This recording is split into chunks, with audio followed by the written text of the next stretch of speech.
Welcome to RSA 2023.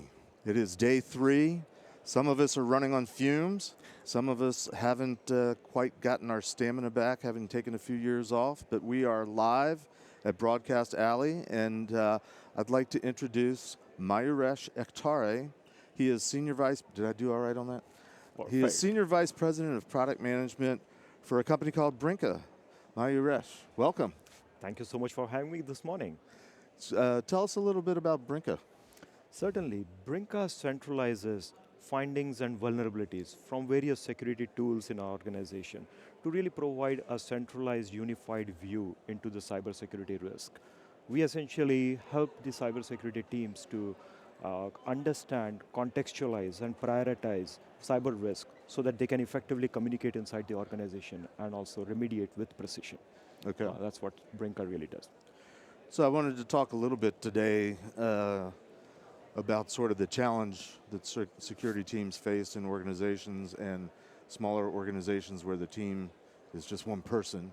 I've been consulting for almost 30 years in the private sector, and I can remember 30 years ago trying to convince companies in the private sector that they need to have a strategic approach to how to do security, how to make the organization secure.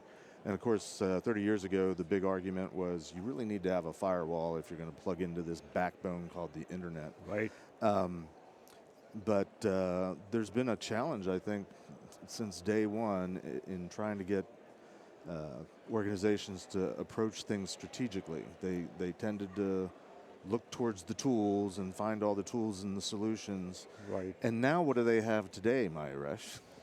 Exactly. They have more tools, right? More tools. More tools. In larger organizations, we often deal with customers who have deployed north of sometimes 50 different security solutions. It isn't unheard of, having tooling at that scale. Mm-hmm.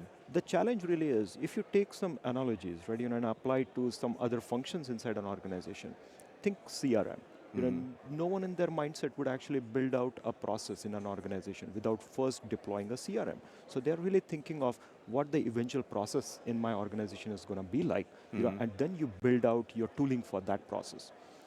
Instead, in cybersecurity, what happens is, you first start thinking immediately about, do I have an endpoint security solution? Do I have a firewall? Do I have a cloud security solution? And there's just an explosion of tooling. Mm-hmm. It's when things become really unmanageable, that's when CISOs and CIOs start really thinking about, how do I put this plan together, right? Right. Instead, if you start off with a strategic approach, really thinking about, this is how I'm going to orchestrate the entire cybersecurity platform, you will pretty much be in a much better position than individual tools that are, stitched together not in a very right way. Right. Well, and unfortunately, most companies have been around for a while, and the idea of starting with strategy is, that ship's kind of sailed. That's true. The trick is, and I do consulting, I'm advising, I'm not in there trying to push any particular solution, but I've been to so many companies over the years that, I've been to things like RSA, walked the floor, and Right. Got all these solutions, because how can I live without them? The person said, I must have this. And the trade rags and the social media platforms all say I've got to do this. It's the next big thing. Yep. And so that that shiny object times 100 it sometimes is there. And it's interesting that you're using analogies of other parts of the business. How many things in life or in business do you start with dropping a product in, dropping a solution in before you figure out what you want to do with it? But that's time and time again been the reality in this industry. Very true, very true. But then there is also, few additional things in cybersecurity, certain parts of cybersecurity that we can actually, take advantage of. Think of the SOC, the modern SOC today. The SOC was sort of evolved when customers were not able to really make sense of, hundreds and thousands of events that were generated by these tools. Right. So there had to be a place where you centralize, aggregate, correlate for threat detection and response. Right. SOC was born. Now, SOC is more on threat detection and remediation, right? Right. Post-attack, someone's trying to attack. Here are the events. Let's correlate and figure out what the root cause was. Mm-hmm. Now, what can the organizations do to reduce their exposure so that they don't get attacked in the first place, right? Is there a place for us to aggregate the exposure and the findings data early on Right. in a centralized repository so that these findings can be prioritized in a more effective way, which Right. are more contextualized for the business to reduce the exposure, right? So that's the viewpoint that we personally take. That there isn't a framework or an orchestration play to really understand the entire attack surface and reduce the exposure. You have to close the attack surface today and fix the exposure if you want to prevent the attacks of tomorrow. Right. Which, ironically, is an application of principles of security and protection that date back 30, 40, 50 years. I mean, the whole original idea of internet security was based on a principle of perimeter protection. Right.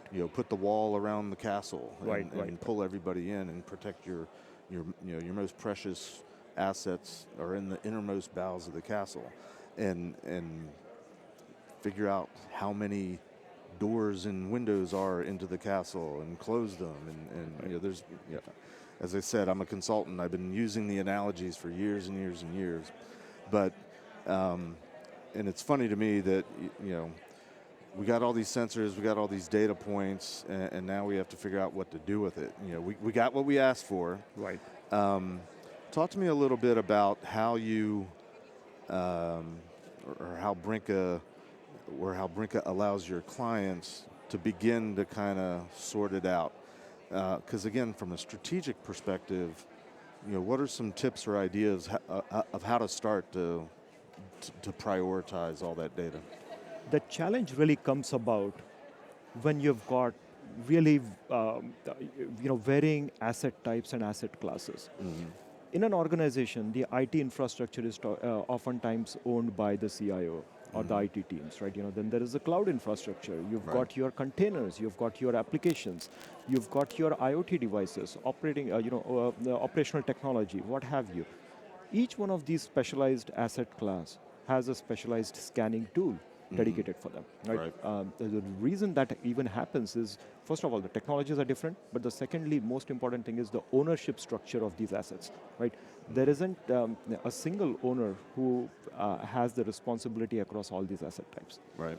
So the way we imagine customers really using a solution is to aggregate the risks that they see across all the attack surface. Regardless of what asset type you're looking at, from a business perspective, you really need to understand what your attack surface is across my asset types, and can I really understand what is important for my business today and prioritize those risks to close them. That's the holy grail of really understanding what is important for your business. There are a few things that come about here in this approach. You are looking cybersecurity tools that are scanning these devices, or understanding the vulnerabilities and findings. They're providing raw security data. Right. That raw security data really needs to be enhanced for business context. Unless you enrich that data and overlay the business context on it, you're never going to be able to identify what's important for me. A vulnerability that is CVSS 5 or 6 may be really critical for me or my organization. If that happens to be on an asset that is internet facing, it has to be compliant. So the business considerations are often missing in the raw security data. Right. And what Brinqa really allows our customers to do is understand the attack surface by having a comprehensive view of their assets, understand the findings or the vulnerabilities, risks associated with each of those assets, and then allow customers to overlay that business context on top so that they can prioritize and communicate the risk at the very precise level.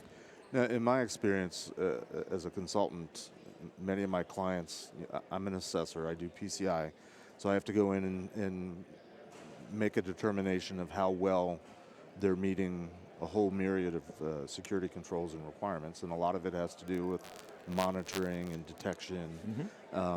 There's vulnerability scanning, there's vulnerability management, and so on and so forth.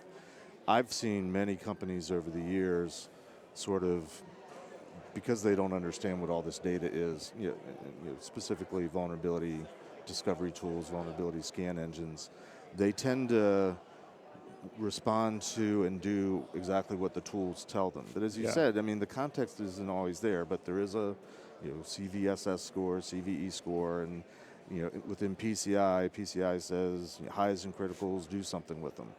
What most people don't realize is that PCI says, oh, by the way, you can define what high critical means. Right. And I stopped by your booth the other day, and I got to see a little bit of your tool. Talk to me a little bit about how Brinka helps you determine what the risk level should be before you determine that this asset needs to be assigned with this level of risk, which is the prioritization, and then you do something about it. Certainly.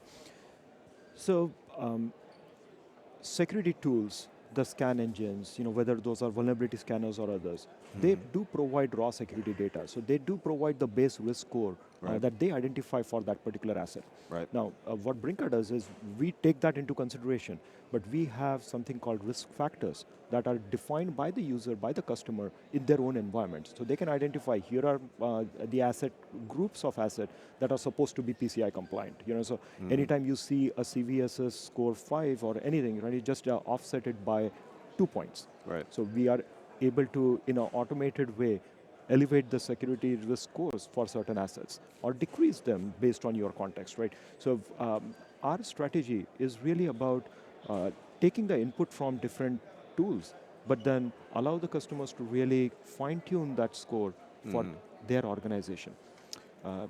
How much do you do in terms of, I'm sure like most tools, you have like an out-of-the-box default, I don't know what you call your setups, but Right. Your policies or whatever. How much do you sort of help or coach your clients to, here's an opportunity to make a decision. You don't necessarily have to take the default setting.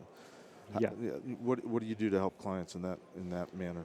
We have out-of-the-box built-in defaults for every single process the customer has to, orchestrate. What our solution really, excels at is really allowing the customers this flexibility in the tooling to allow them to customize it per their needs. I'll give you another example. Vulnerabilities scanning on traditional IT infrastructure. The IT team actually owns patching those assets. Right. When it comes to cloud or application security, it's the engineering team.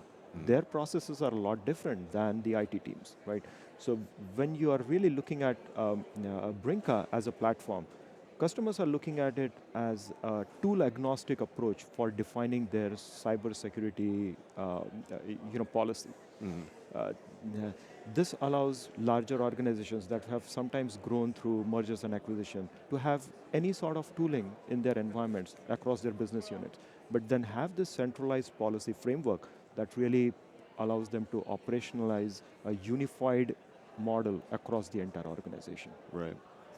Can you give me some examples of some testimonials? What are your clients saying about, once they've sort of embraced the concept and started using the tool, what kind of things are you hearing from your clients? What our customers really like about Brinka is the ability to create a unified cyber risk graph across the organization. It sort of simply becomes like a living, breathing, I would say, analogous to a CMDB that gives you a live snapshot of your organization along with its risk levels across the asset types. Now you have this humongous data set that you can ask any question of, whether you want to identify your security control gaps, whether you want to identify your compliance gaps, or you simply want to identify, I've got these 50 million findings and vulnerabilities. How do I prioritize so that my team has the 100 that they need to work on right now, today, right? That's what our customers really like about the data that we aggregate. Security is no longer a scanning problem. Every tool you've seen across RSA here, stronger together is the message, for 23, RSA23, and we really believe in that. It's really about how do we make our customers stronger in their cybersecurity posture by bringing in the wide variety of data that these tools provide, but then let them orchestrate their security programs in a unified way. Great. Well, I want to thank you for your time today. If you want to find out more information of Brinqa, go to securityweekly.com/Brinqa, RSAC. That's BRINQA, and we're out. Thank you so much.